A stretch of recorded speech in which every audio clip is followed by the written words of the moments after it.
Back here at Legion Stadium, the site of last weekend's 23rd BB&T High School Football Jamboree. Jesse Jones was covering it for the Cape Fear Sports Report. Here's what he got.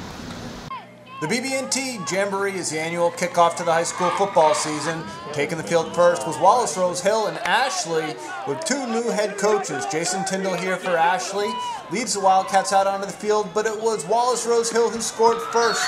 Bobby Crawford with his touchdown run put the Bulldogs up 7-0.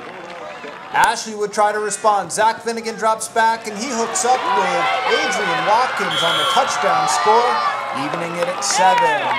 But Wallace Rose Hill would score the final 10 points as they went on to the 17-7 win, setting the tone for the visitors on this evening. We caught up with the head coaches after the first scrimmage. Let's hear what they had to say.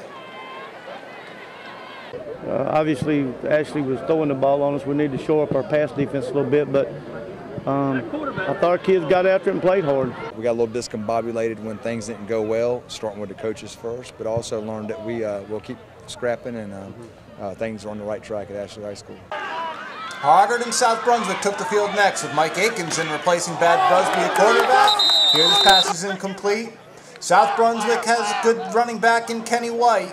He gets loose here. He comes to the right and works his way back to the left, bringing the ball deep into Hoggard territory. This would set up the only score of the game as South Brunswick goes ahead 7-0.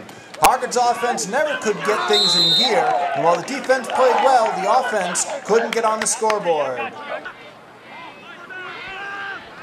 South Brunswick head coach Roman Kelly liked what he saw and missed the first look at his team. Our kids play extremely hard. From start to finish, they play extremely hard. Sometimes as coaches put them in the wrong spots and they make up for it with their effort, and that's all we can ever ask of them. Right. Head coach Jimmy Fletcher led West Brunswick onto the field next as they played Jacksonville. West Brunswick quarterback Quan Bates takes the snap and he busts loose, working his way deep into Jacksonville territory before he's finally dragged out of bounds. Quan Bates would then finish the drive as he punches this one in, giving West Brunswick the early lead. West Brunswick looked good on both sides of the ball as their defense played well to support their offense. There are plenty of stars at the BB&T Jamboree, none bigger than West Brunswick's Alfie Hill. Hill is being looked at many top schools, and he's recently decided between University of North Carolina and Alabama. The 2008 All-State performer will play defensive lineman or linebacker at the next level. Stay tuned to Cape Fear Sports Report to find out where Alfie winds up. What towel in? Hey, Caitlin.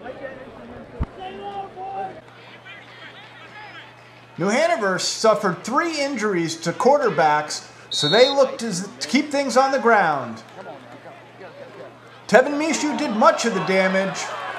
He rumbles deep into South Columbus territory, but New Hanover couldn't get in the end zone.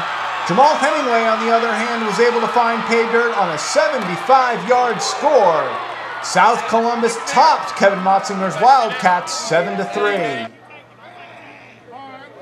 While the Cats only scored 3 points, given their injury status, head coach Kevin Motzinger wasn't that disappointed. Let's hear what he had to say afterwards.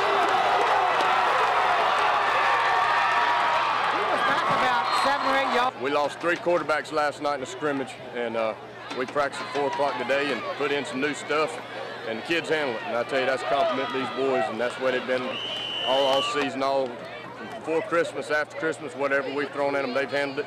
I was real proud of our kids. Like I said, we did some different stuff tonight we hadn't been doing. We practiced at 4 o'clock, tried to put it in, but kids played hard. You know, we hate that they outscored us there, but defensively we played extremely well.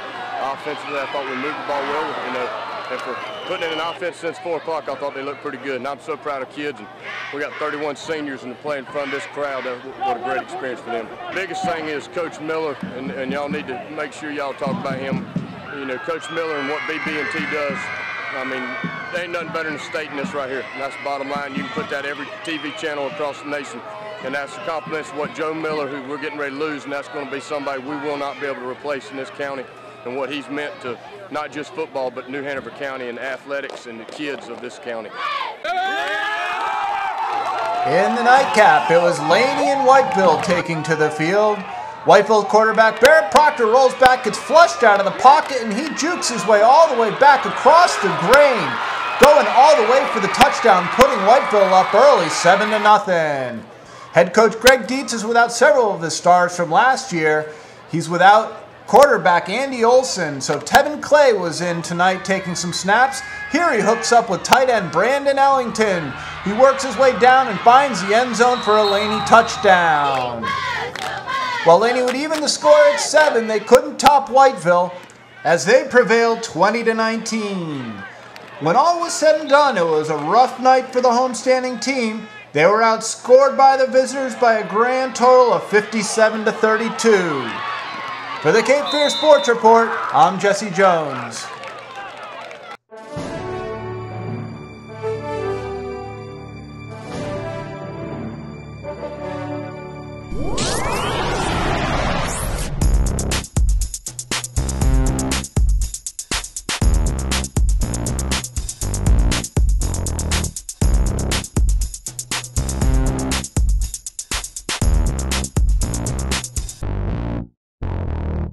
Coming up next on the Cape Fear Sports Report, we'll go on campus at UNCW as we look at the fall sports, men's soccer, women's soccer, and an exclusive interview with women's volleyball coach Amy Bambanek.